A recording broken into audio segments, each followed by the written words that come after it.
믿음, 소망, 사랑, 진리가 넘치는 곳, 행복한 마평교회. 하겠습니다. 복을 심는 자가 됩시다. 저와 여러분들이 복을 심는 자가 되시기를 주님의 이름으로 축복합니다. 의란 무엇일까? 우리가 흔히 의롭다라고 이야기합니다. 의가 과연 무엇일까? 오늘 성경이 말하는 의란 복음을 위한 의를 말하는 것입니다. 의롭게 사는 것 때문에 핍박받는 사람들이 있습니다. 종종 나라를 위해서 목숨 바치는 사람들도 있고요. 민주주의를 위해서 목숨 바치는 사람들도 있고요. 자기 장병들을 구하기 위해서 자기 목숨을 초계와 같이 바치는 사람들도 있지 않습니까? 그러면 그것이 의인가? 꼭 그렇지만은 않습니다. 사회 정의를 구현하기 위해서, 또 인종 간의 갈등, 인종 차별의 문제를 풀기 위해서, 혹은 경제적인 어려움들을 해결하기 위해서 하는 의로운 행위들이 있을 수 있습니다. 그런데 그것을 의롭다라고 이야기하지 않습니다. 세상은 그것조차도 의롭다 이야기하지만 주님이 오늘 우리에게 말씀하시는 이 의란 무엇인가? 예수 그리스도로 인하여 하나님의 나라와 하나님의 의를 위하여 핍박받는 그 의를 말씀하고 있습니다. 많은 사람들이요, 행복한 삶을 추구하지 핍박받는 삶, 박해받는 삶, 고통받는 삶은 모든 사람들이 그러면 나 예수 안 믿을게요. 그러면 나 교회 안 다닐게요. 그러면 그건 나하고 관계가 없습니다 라고 말할 수 있을 것입니다. 그런데 주님은 의를 위하여 박해를 받은 자가 복이 있다라고 말씀하고 있습니다. 정말 의를 위하여서 박해를 받는 것이 복이 있는 것일까? 로마서 8장 17절에 자녀이면 또한 상속자, 곧 하나님의 상속자요 그리스도와 함께한 상속자이니 우리가 그와 함께 영광을 받기 위하여 고난도 함께 받아야 할 것이니라 라고 말씀하고 있습니다. 생각하건대 현재 지금 우리가 당하는 고난은 장차 우리에게 나타날 영광과 감히 비교할 수 없다. 그래서 바울은 지금 내가 당하는 고난 하나도 무겁지 않다. 하나도 아프지 않다. 넉넉히 감당할 수 있다. 그렇게 말하고 있습니다. 예수님께서 우리 지금까지 팔복선언을 쭉 강해를 하고 있는데 마음이 가난한 것, 애통하는 것, 온유한 것, 의에 줄이고 목마른 것, 공률하게 여기는 것, 마음이 청결한 것, 화평하게 하는 것, 이 모든 것이 한데 어우러져서 결국 나타나는 것이 무엇인가? 여러분, 진실하게 살고 착하게 살고 거룩하게 살고 의롭게 살고 공유를 베풀면서 살고 누군가를 위해서 복을 빌면서 사는 것, 이것이 결국 의를 위하여서 핍박받는 모습임을 말씀해 주고 있습니다.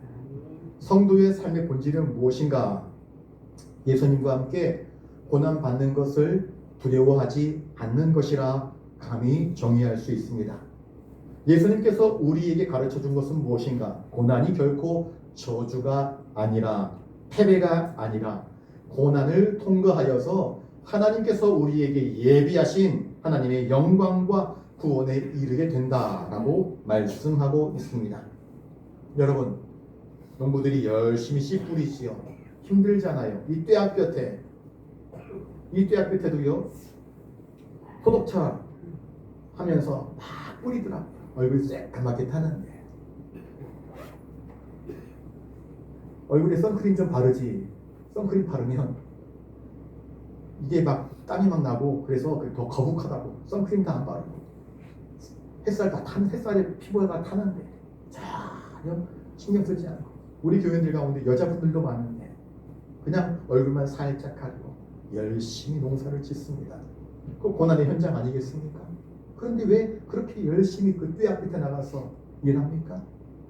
가을에 거두게 될 그 풍성한 추수의 때, 이것을 알기 때문입니다. 경험으로 합니다.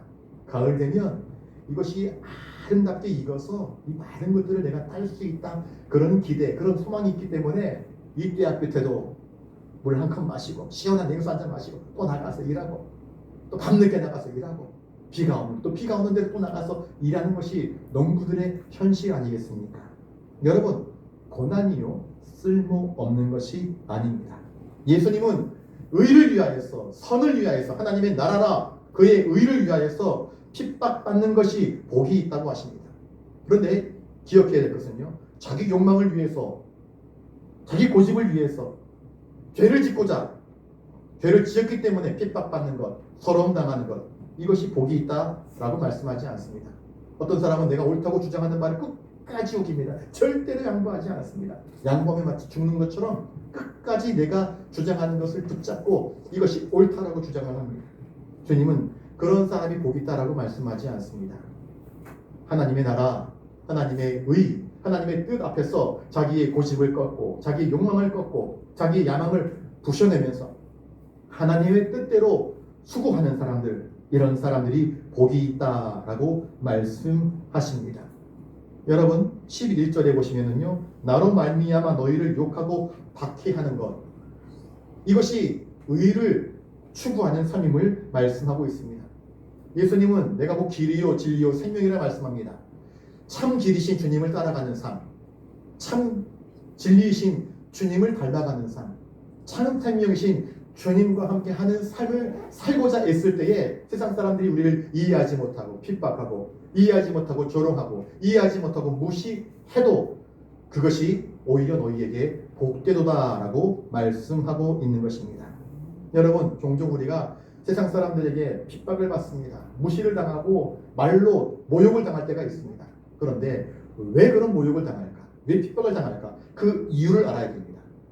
내가 지금 박해를 당하는 것이, 핍박을 당하는 것이 정말로 교회를 위한 것이고 하나님의 나라와 의를 위하여서 박해를 받고 있다라고 하면 그 사람은 복 있는 사람입니다.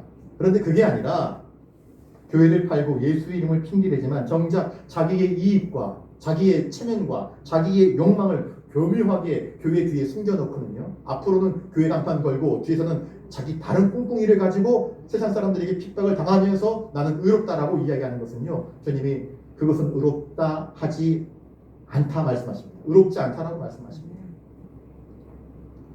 마태복음 16장 24절에 예수께서 제자들에게 말씀하시되 누구든지 나를 따라 오려거든 자기를 부인하고 자기 십자가를 지고 나를 따를 것이라, 그렇게 말씀하셨습니다. 누구든지 자기 목숨을 구원하고자 하면 잃을 것이요, 누구든지 우리 주님을 위하여 하나님의 나라를 위하여서 제 목숨을 잃으면 찾으리라 주님께서 선포하셨습니다. 교회를 핍박하는 세력들이 있습니다. 우리 믿음을 핍박하는 세력들이 있습니다. 여러분들이 다 잘 아시다시피 사탄 마귀가 그 짓을 합니다. 마귀가 우리를 핍박합니다. 믿음의 길에서 서지 못하도록 우리를 시험합니다. 교회에 못 나갈 상황들을 만듭니다. 거짓 종교 지도자들이, 이단들이, 사이비들이 우리의 신앙을 핍박합니다. 우리를 걸고 넘어집니다. 그런데 정작 교회의 가장 중요한 적은요, 외부의 적이 아닙니다. 교회의 가장 중요한 적들은요, 내부의 적들입니다. 함께 교회를 다닙니다. 함께 성경책을 들고 다닙니다. 함께 식사합니다. 예수님을 판 자가 누구입니까? 예수님과 함께 식사하던 자입니다. 예수님이 택하신 제자입니다. 가장 무서운 적은요, 내부의 적입니다. 예수 믿는다 하면서 예수를 팔아넘기는 사람들, 예수 믿는다 하면서 예수 믿는 사람들에 대해서 세상 밖으로 나아가서 딴 얘기하는 사람들, 그런 사람들이 교회에서 가장 무서운 암적인 존재들입니다. 어쩌면 기독교의 역사는 순환과 핍박의 역사라 말할 수 있습니다. 그 증거가 바로 예수 그리스도, 그의 생애 아니겠습니까? 예수님은 이 땅에 오셔서 우리 대신 수많은 고난을 당하셨습니다. 예수님이 십자가를 지신 이후 예수님을 따르는 많은 사람들이, 많은 제자들이, 많은 믿음의 사람들이 예수님과 같은 핍박을 당하였습니다. 더러는 순교하였습니다. 더러는 감옥에 던져졌고 더러는 모진 고문을 받았습니다. 성지순례 갔더니요, 터키 그리스도로 갔는데 거기 벽화, 성화가 막 그려져 있습니다. 커다란 널찍한 널판지가 벼랑 끝에 달려 있고요, 그 밑에 기름으로 펄펄 끓는 감옥솥이 있습니다. 사람들이 막 장작을 데워내면서 기름솥이 막 팔팔 끓습니다. 그런데 예수 믿는 사람들을요, 그 길다란 널빤지에서 한 사람 한 사람 걸어가게 해서 그 기름 못에 던져버립니다. 그런 사람이 빠지면 튀겨 죽습니다. 튀겨져 죽어요. 그런데 그 그림 속에서 그 널판지 위를 걷는 사람들이 펄펄 끓는 기름 못을 바라보는 것이 아니라 하늘을 바라보면서 그 걸음을 한 걸음 한 걸음 걷습니다. 해설하는 사람이 그렇게 말씀하시더라고요. 하나님을 찬양하면서 걷는 걸음이라고. 맨 앞에 있는 고난을 바라보는 것이 아니라 이 고난 뒤에 있을 영광을 바라보면서 하나님을 찬미하면서 그 고난의 길을, 그 고난의 널빤지를 걸어가고 있음을 말씀해 주더라고요. 눈물이 핑 돕니다. 저들이 바라보는 것, 우리는 당장 눈앞에 있는 고난 바라보잖아요. 펄펄 끓는 그 기름 못을 바라보지 않습니까? 그래서 엄마 무서워, 나 저기 빠지면 죽을 것 같아, 그러면서 예수를 포기할 생각을 합니다. 그런데 믿음의 선진들은요, 그 펄펄 끓는 불못, 기름 못을 바라보는 것입니다. 스데반처럼 하나님 바라보면서 영광을 바라보면서 지금 내가 고난을 당하는 걸음임에도 불구하고 한 걸음 한 걸음 걸어가면서 아유 무서워, 아유 무서워, 난 죽기 싫어 절규하며 비명 지르는 것이 아니라 나의 영혼을 하나님께 맡기면서 찬양하면서 그 걸음을 한 걸음 한 걸음 걸어가는 그 성화 벽화를 바라보면서 참 우리 믿음의 선진들이 대단한 믿음을 가졌구나, 예수를 따르는 삶이 무엇인가를 그 그림 속에서 본 적이 있습니다. 예수님은 성도들에게 이렇게 말씀하십니다. 마태복음 24장 9절에 사람들이 너희를 환난에 넘겨주겠으며 너희를 죽이리니 너희가 내 이름을 위하여 모든 민족에게 미움을 받으리라. 주님이 예고하셨습니다.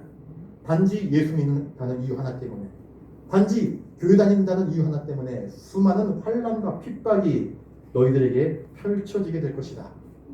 불의함이 극성을 부리게 될 때에 불법이 성행하는 곳에서 오히려 정의와 진리가 그 빛을 발하려면 더 많은 희생을 치러야 할 것임을 주님은 우리에게 말씀하고 있습니다. 너희가 세상의 빛이니, 너희가 세상의 소금이니, 그 어두운 세상에 빛을 발하기 위해서는 너희가 참 많은 애씀과 수고와 눈물과 핍박을 당하게 될 것이라 말씀하십니다. 구약에서 요셉을 보면은요, 아버지가 요셉을 편애합니다. 그러니 형들이 시기하고 질투합니다. 나중에는 형들의 미움이 얼마나 극성이었는지 그 요셉을 때려 죽이려고 합니다. 그 옷을 찢어 던져버립니다. 그리고 동생을 노예로 팔아버리지 않습니까? 그랬던 요셉이 그 형들을 포용하는 모습, 그 형들을 용서하는 모습, 하나님의 나라, 하나님의 구원, 하나님의 의를 위하여서 고난을 기꺼이 감수하는 그 모습, 우리가 본받아야 하는 것입니다. 예수님의 생애는 어린 양처럼 철저하게 당하는 모습이었습니다. 그런데 주님은 참습니다. 하나님의 나라와 의를 위하여 기꺼이 순종합니다. 우리가 볼 때는 참 나약한 메시아입니다. 참 나약한 주님이십니다. 힘이 있으신데, 권력 있으신데 좀 힘 좀 쓰시지 라고 생각할 수 있습니다. 그런데 주님은 인내하십니다. 아무 흠도 아무 죄도 없으신 거룩하신 분이 우리를 대신하여서 온갖 수모와 핍박을 당하시고 마침내 죽으십니다. 여러분, 주님이 이러한 의를 위하여서 당하는 박해의 모습을 우리에게 보여주셨습니다. 그러니 우리도 주님을 따라야 합니다. 의를 위하여서 우리가 핍박당하는 것, 고난당하는 것은 어찌 보면은 성도를 연단하시는 하나님의 섭리입니다. 쇠를 여러 번 때리면은요, 그 쇳덩어리가 칼이 되고 무기가 됩니다. 쇠는 불 속에 여러 번 들어갔다 나올수록 명검이 됩니다. 금도 여러 번 불 속에 들어갔다 나왔다 할 때에 재련되어서 정금이 되는 것처럼 우리의 신앙이 세상의 고통 속에서 연단되어질 때에 정금 같은 신앙으로 살아갈 수 있는 것입니다. 그래서 사도 바울은 우리가 핍박을 받아도 버림받지 아니하며 거꾸로 뜨림을 당하여도 망하지 아니한다. 그러면서 오직 우리 그리스도, 예수 그리스도 표대를 향하여서 내가 달려간다, 그렇게 말하지 않습니다. 주님을 위해서, 하나님의 나라와 의를 위하여서 핍박을 받을 때에 하나님의 특별한 위로가 임하게 됩니다. 바울이 빌립보 성에 가서 복음을 증거합니다. 귀신 들린 여종을 고쳐주었습니다. 귀신 들려서 점칩니다. 사람들의 운명을 이야기합니다. 너 어디 가지 마라. 재수 없다. 그러면서 뭘 써줘가지고 부적 같은 걸 써줘가지고 돈을 버는 귀신 들린 여종이 있었습니다. 바울과 신라가 그를 바라보면서 불쌍하게 여깁니다. 그래서 그 귀신 들린 여종에게서 귀신을 쫓아내 주었습니다. 사람들이 박수치면서 환호하면서 와 귀신이 쫓겨나갔다. 이 귀신 들린 여자아이가 제정신이 돌아왔다. 사람 하나 살려놓았네. 기뻐하는 것이 아니라 더 이상 이 여자가 귀신 들려서 정을 치지 못하니까 이 여인을 돈 주고 산 사람들이 바울과 신라에게 득달같이 달려와서 너 왜 내 여종 귀신 들린 여종에게서 귀신을 쫓아내가지고 정 못 치게 하여서 돈 못 벌게 하느냐. 한 사람의 인격과 인권은 무시해버리고 그 여인을 귀신 들린 여종을 그저 돈벌이 수단으로 삼고 있었던 그 못된 주인들이 바울과 신라를 옥에 가둬버립니다. 그리고 매를 때립니다. 수갑을 차고 있습니다. 족쇄를 걸고 있습니다. 얼마나 억울하고 황당한 상황입니까? 그런데 바울과 신라는 하나님을 불평하며 하나님께 원망하기보다는 하나님을 향하여서 옥중에서 찬송하고 기도합니다. 그 역사가 무엇입니까? 옥중에 묶여있던 모든 것들이 풀리고 옥문이 열리면서 죄수들이 다 도망간 줄 알고 자결하려고 했던 간수장이 깜짝 놀라서 바울과 신라의 말씀을 듣고 그날로 예수를 믿고 그와 그의 온 집이 구원받는 기적이 펼쳐지지 않습니까? 이것이 의를 위하여서 고난을 당하는, 의를 위하여서 핍박당하는 사람들 가운데 특별하게 임하게 되었던 하나님의 특별한 위로였음을 성경은 우리에게 증언해 주고 있지 않습니까? 의를 위하여서 박해를 받는 자는 복이 있나니 뭐가 그들의 것이라고요?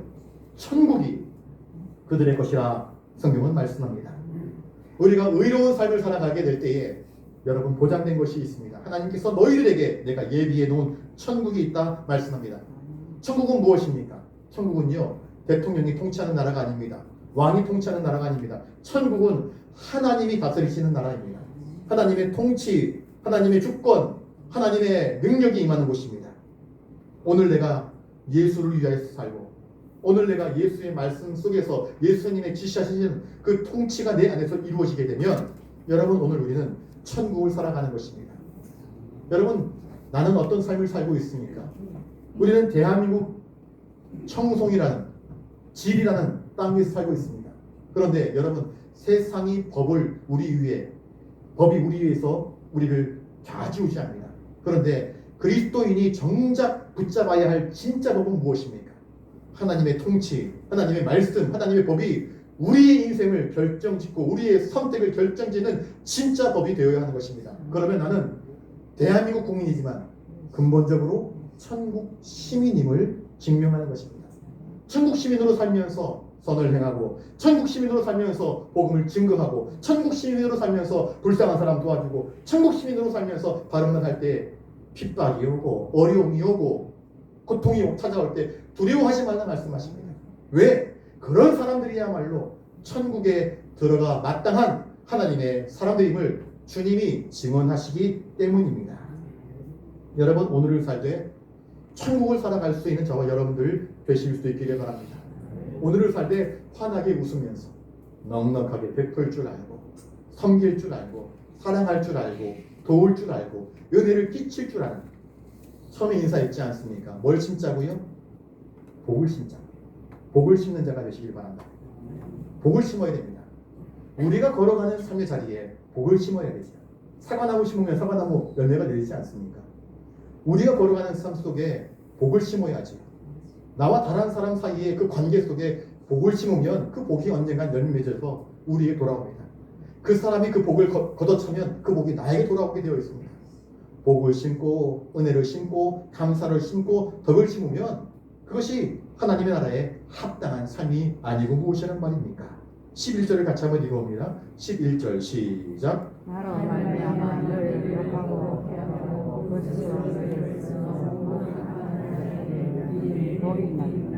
나로 말미암아 나 때문에 예수님 때문에 예수님 따라가고자 한다면 예수님 따르는 삶을 살아가는 이유 때문에 예수님처럼 인내하고 예수님처럼 겸손하며 예수님처럼 온유하며 예수님처럼 섬기는 삶을 살아가다가 핍박받고 어려움 당해도 걱정하지 말아라. 주님 그렇게 우리에게 말씀하십니다. 아벨은 하나님 앞에서 의로운 제사를 드렸습니다. 내가 의로운 제사를 드렸을 뿐인데 가인이 그걸 시기합니다. 그래서 동생을요, 사람들 아무도 없는 들판에 가서 돌로 쳐 죽여버립니다. 하나님 뭐라고 말씀하십니까? 내 동생 아벨의 피가 나에게 호소하고 있다. 하나님은 아벨을 당신의 나라로 인도해 들이십니다.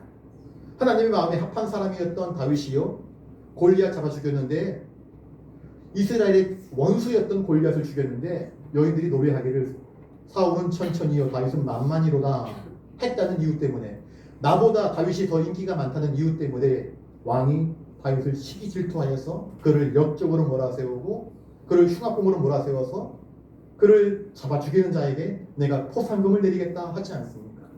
그런데 다윗은 어떻게 합니까? 그 긴 시간을 하나님의 나라와 의를 위하여서 인내합니다. 견디어냅니다. 복수할 수 있는 기회가 여러 번 있었지만 복수하지 않습니다. 부하 장수들이 죽이십시다. 저거 치시면, 당신이 못 치면 나에게 명령 한마디만 내리십시오. 그러면 저거 당장 죽일 수 있습니다. 라고 할 때도 하나님이 세우신 왕을, 하나님이 기름 부으신 왕을 내가 어떻게 손댈 수 있겠느냐 하며 인내합니다. 믿음의 사람들은 그런 삶을 삽니다. 디모데후서 3장 12절에 무릇 그리스도 예수 안에서 경건하게 살고자 하는 자는 박해를 받으리라. 이건 예고된 것입니다. 우리가 믿음으로 정직하게 살 때에 세상은 우리를 이해하지 못할 것입니다. 여러분, 의인이 박해를 받는 이유는 딱 한 가지입니다. 너 왜 우리랑 달라? 삶의 자세가 우리랑 다르네? 삶의 태도가 우리랑 다르네? 가치관이 우리랑 다르네? 다르다는 이유 때문에 핍박합니다. 예수님은 바리새인과 서기관들과 달랐습니다. 전혀 달랐습니다. 그래서 그들이 예수님을 핍박합니다. 예수님이 절대적으로 성결하시고 절대적으로 의로우시고 절대적으로 사랑하시고 섬기시니까 바리새인들은 겉은 말로는 성결하고 거룩한 척하지만 실제 행동으로는 그러지 않았거든요. 그래서 우리랑 다른 예수를 그들은 미워할 수밖에 없었던 것입니다. 예수님에 대한 세상의 태도는요, 결국 예수를 십자가에 못 박는 것이었습니다. 의를 위하여 박해받는 자가 복이 있다. 이 복은 우리의 신앙이 진짜인지 가짜인지를 증명하는 시금석이 될 것입니다. 어떤 사람들은 이렇게 말합니다. 적당히 예수 믿어. 적당히. 너 예수에 미쳤구만. 그런 말을 하는 사람들이 종종 있습니다. 환난, 핍박, 고난, 그 굳이 당하면서 예수 믿을 필요가 있느냐? 적당히 좋은 것만 취하라 라고 말하는 사람들이 있습니다. 여러분, 그런 사람들의 이야기에 넘어가지 않기를 바랍니다. 나에게 좋은 것만, 나에게 이익되는 것만 취하다가는요, 사탄 마귀의 유혹에 그냥 홀라당 넘어가 버립니다. 그리스도인은 그리스도를 닮은 자입니다. 성도는 주님을 따르는 자입니다. 빛은 항상 어둠을 몰아냅니다. 그래서 어둠은 항상 빛을 혐오합니다. 어둠은 빛을 싫어합니다. 왜? 자기 정체가 다 드러나기 때문입니다. 주님을 닮기 위해서 우리는 빛으로 살아야 합니다. 그러니 빛으로 살아가려고 할 때 세상이 우리를 공격하고 시기하고 미워할 때에 같이 시기하고 미워하고 싸우자고 덤벼들어서는 안 되는 것입니다. 오히려 그리스도인으로 살아가게 될 때에 세상이 나를 핍박하게 되면 그것을 영광스러운 것으로 삼을 수 있어야 됩니다. 오히려 더 한 걸음 더 나아가서 나를 핍박하는 자들을 위해서 축복하며 기도할 줄 아는 더 넉넉한 여유를 우리가 품을 수 있어야 합니다. 12절을 같이 한번 읽어봅니다. 12절 시작.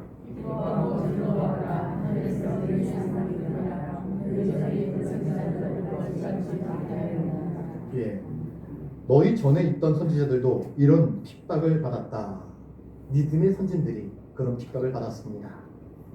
히브리서 11장에 믿음의 영웅들에 관련된 이야기가 쭉 나옵니다. 그들은 눈앞에 있는 이 땅에서의 영광을 추구하지 않았습니다. 그들은 더 멀리를 바라봅니다. 그들은 이 땅에서의 속한 도성이 아니라 하늘나라, 저 영원한 도성을 바라보면서 인생을 살아갑니다. 하나님이 설계하시고 지으신 튼튼한 그 나라를 소망하기 때문에 세상에서 핍박당하고 세상에서 모진 고통을 당하지만 그들은 그것 때문에 좌절하거나 주저앉아 버리지 않습니다. 주님을 위해서 기꺼이 고난 당한 것을 그들은 감당해 냅니다. 얼마 전에 월드컵이 있었습니다.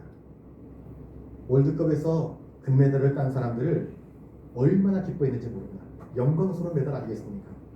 평생 축구로 인생을 살아왔고, 그래서 국가대표가 되었고, 그리고 국가대표하면서 지역 예산 다 거쳐가지고 월드컵 본선에 올라가지고, 이번에는 48강부터 해가지고 또 예선전 걸치고 또 본선에 올라가서 32강부터 한 계단 밟고 올라가는데 정말 기가 막힌 상대편들이 많았습니다. 정말 내로라 하는 팀들이 참 많았는데 스페인이 결국에는 우승했습니다.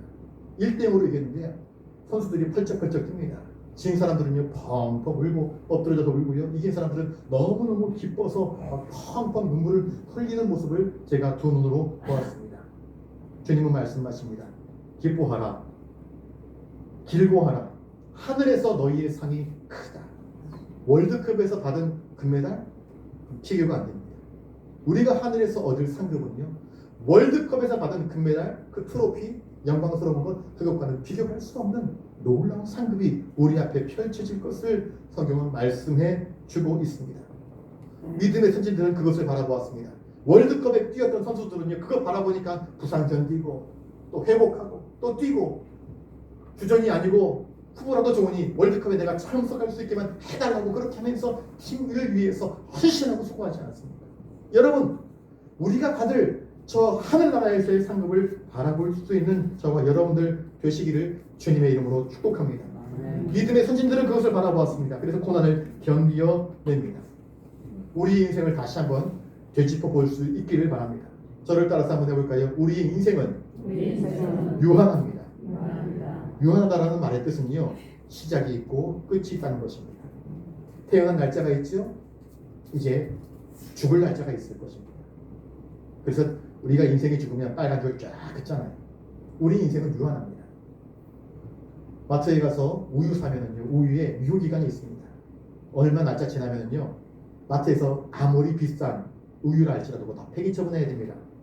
그거 잘못 먹으면 사람 배탈 나가지고 여기서 유효기간 지난 거 팔았습니다 그러면 영업 정지 당하기 때문에 그거 다 폐기 처분해야 됩니다. 빵도 그렇고요, 다 그렇습니다. 우리 인생은 유한합니다. 유한한 우리 인생. 그런데 믿음의 선진들은 무엇을 바라보았는가? 유한한 인생에서 유한한 것들 바라보면서 유한한 것에 나의 인생에 목을 거는 것이 아니라 영원히 썩지 아니할 것, 영원한 삶, 하늘나라, 천국, 우리 주님이 먼저 가신 그곳, 그것을 바라보면서 오늘 내가 당하는 고난, 아까 우리 인생은 유한하다 그랬죠? 한 번 더 해볼게요. 우리의 고난도 유한합니다. 우리가 아픈 것, 우리가 병든 것, 우리가 힘든 것 오래 갈 줄 알지요? 그렇지 않습니다. 유한합니다. 끝납니다. 끝이 있습니다. 주님은 그 고통을 감내해낼 것을 우리에게 요청하고 있습니다.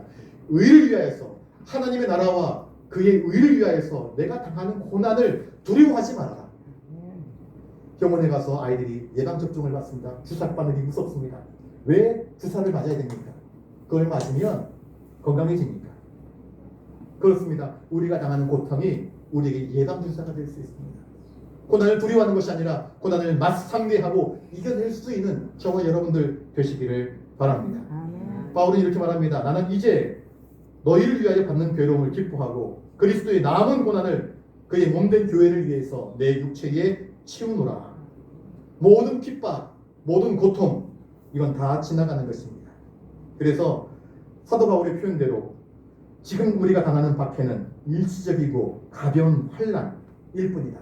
저 천국에서의 우리가 누리게 될 영원한 상급과는 비교할 수 없는 것이다. 그러니 그는 당하는 고난을 넉넉히 극복하면서 믿음으로 천국 바라보면서 올바른 길을 걸어가는 삶을 살아갑니다. 하나님이 우리를 부르시면 언젠가 다 놓고 가야 됩니다. 우리의 생명은 유한하고 우리의 시간도 유한합니다. 우리의 고통도, 내가 짊어진 십자가도 결코 오래가지 않습니다. 모든 고통과 환난이 끝날 때가 분명히 올 것입니다. 성도는 예수 그리스도 안에서 오늘을 살지만 천국 백성으로 오늘을 몸부림치며 살아가고 천국을 향하여서 표대를 정해놓고 인생을 살아가는 사람들입니다. 우리는 마침내 이 세상에서 저 천국으로 이주하여 살게 될 것입니다. 그러니 지나치는 세상의 풍경에 너무 푹 빠져버리지 마시고 믿음의 주요 온전케 하시는 예수를 바라보면서 인생을 살아갈 수 있기를 바랍니다. 종교개혁자들이 이야기한 것처럼 오직 하나님의 영광을 위하여서, 오직 예수를 위하여서, 하나님이 기뻐하시는 거룩한 뜻을 위하여서 오늘을 살되 사랑하며 기뻐하며 감사하며 은혜를 끼치며 복을 심는 저와 여러분들의 삶이 되실 수 있기를 주님의 이름으로 축복합니다.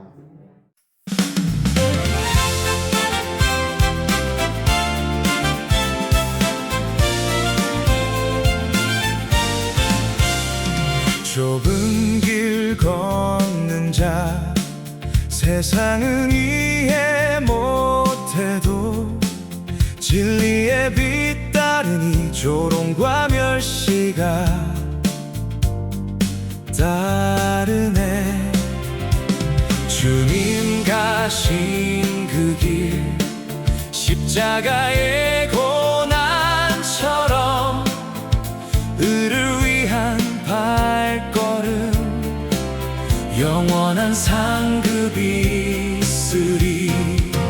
복이 나니 의를 위해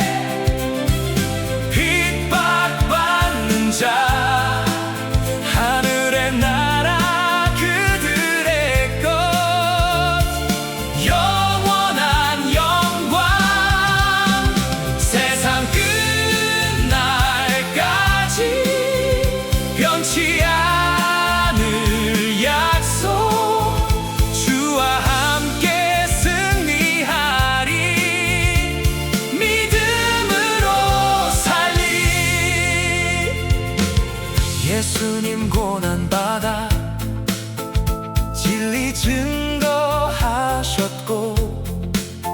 수많은 순교자들 피로 믿음 지켰네. 불의한 세상 속 정의를